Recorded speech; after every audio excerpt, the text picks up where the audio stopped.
Everyone, grace and peace to you. My name is Paul Dezay. I'm here with the weekly update for Sandy Hook UMC with a devotion. Sorry I missed you guys last week. It's crazy stuff going on with our family. Good news, everybody's healthy now, and it's good to be back. Thanks for all the prayers and support. And so today, let me share some words of encouragement with you, and then we'll go through an update of announcements and things that are going on here at Sandy Hook. So first, the devotion. I've been wrestling with the title of this. I think we'll just go with McChurch or Slow Church. McChurch or Slow Church. If you've been around in this world over the last 20 years or so, everything is built around convenience and efficiency. I mean, we love things fast. We love snapping our fingers and the food showing up. That's the reason the popularity of DoorDash and Grubhub and all these things are about convenience and efficiency and drive-throughs and all these things. We love that. In philosophy, we talk about the culture, the cult of speed, and our addiction to acceleration, and how things are getting faster and faster. It feels like time is flying by, and all of these things. And the church ends up following suit, and we try to kind of copy the ways of our culture, and we want to figure out the formula to create things that are efficient, to snap our fingers and a whole bunch of people shows up. And of course, I'm simplifying and exaggerating, but the church oftentimes becomes McChurch with our desire of efficiency and speed. But when you really take a look at the church and the early church in the book of Acts, we really don't see that sense of efficiency or McChurch. We see something completely different. Maybe I refer to that as slow church. And so we have this idea of McChurch, which is very much a part of our culture today. And then we have slow church that we see in the scriptures. So which one is it? Well, as we talk about vision here at Sandy Hook, we're very much emphasizing a slow church way of ministry, where we invest in relationships, where we invest in building community, where we love our neighbor as we love ourselves. And that takes time. A couple weeks ago, I shared the vision of creating fresh expressions of church. If we start these fresh expressions of church, whether it's a nursing home church or a house church in the neighborhood, or all these pickleball churches, all these things take time because they're about relationships. And so what does that mean? We need patience. There's a great book that I used in one of the classes that I taught a while back, called The Patient Ferment of the Early Church. And it talks about how the early church was known for being patient. And the reason that's so important is because we see it in God's character. We see God described as patient. We see in the Old Testament this term long suffering. It's in the book of Numbers. It talks about God being long suffering. God is patient. We see in the New Testament, 1 Corinthians 13, which is the love chapter. What do we see there? We see love is patient. We see the fruit of the Spirit is love, joy, peace, patience.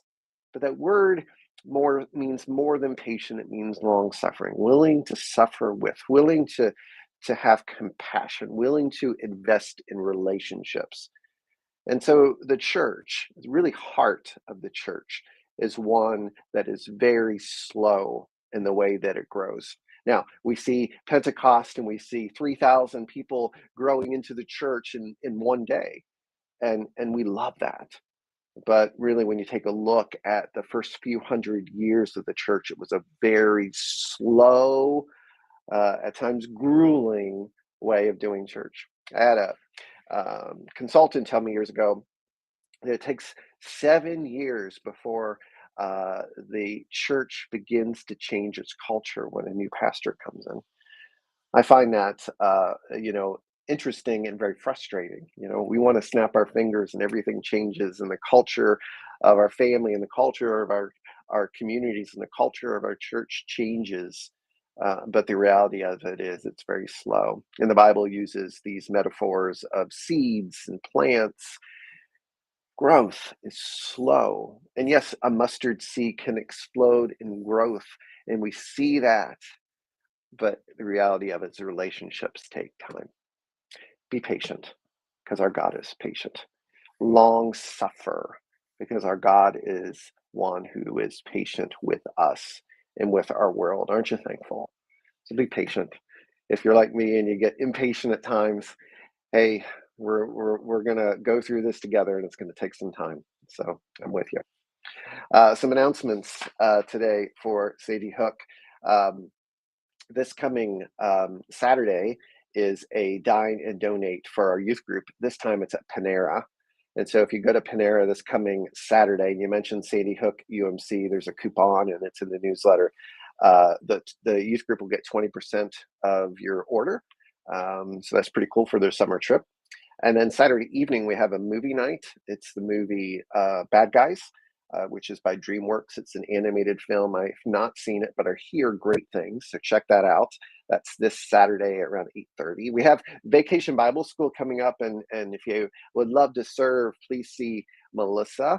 It's a partnership of 3 churches. It's First Lutheran, ourselves, in Petersville, UMC. I think we know somebody over there. So we're going to do this together. It's on June 1st, 2nd, and 3rd.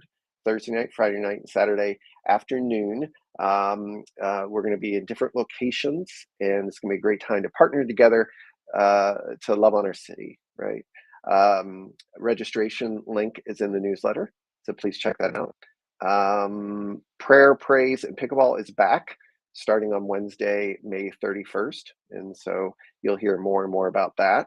We have Grad Sunday coming up on Sunday, June 11th. If you know someone who's graduating from elementary, junior high, high school, or college, please send a bio and a picture to Judy in the office, and we'd love to celebrate with your graduate on Sunday, June 11th. We have a new book nook at the church. It's in the choir room. It's a kind of a small library with a seating chair. So check that out. Please say thank you to Maxine, who coordinated the work with our trustees, Sean, Tim, Ted, and Jonathan, who did a lot of the grunt work. And thanks to our trustees for all the things that you do around the church. So check out the book nook. And then there are some things coming up. This coming Sunday is Ascension Sunday. The Sunday after, May 28th, is Pentecost Sunday, wear red. The Sunday after that is June the 4th, and that is Trinity Sunday. And we begin a new series called Be Still, from the Psalm Be Still and Know. Super excited about that series. June 18th is Father's Day. We're doing a brunch in between the services. And then July the 9th is our annual outdoor picnic, or outdoor service and picnic. That's Sunday, July the 9th. There's a lot of other things in the newsletter, so please check that out. One last thing, we're going to do a series in July called Burning Questions, and you get to help form the sermons. I'm super excited about this. If you have questions about anything, about the Bible, about the church, or whatever, there is a box on the Next Steps table with slips of paper, and just drop your question, drop it in the box, and we'll be using your questions for the sermons in July. So the series is called Burning Questions, and you asked for it. So you asked for the questions, and I'll do my very best to answer those questions during those sermons in July, Burning Questions.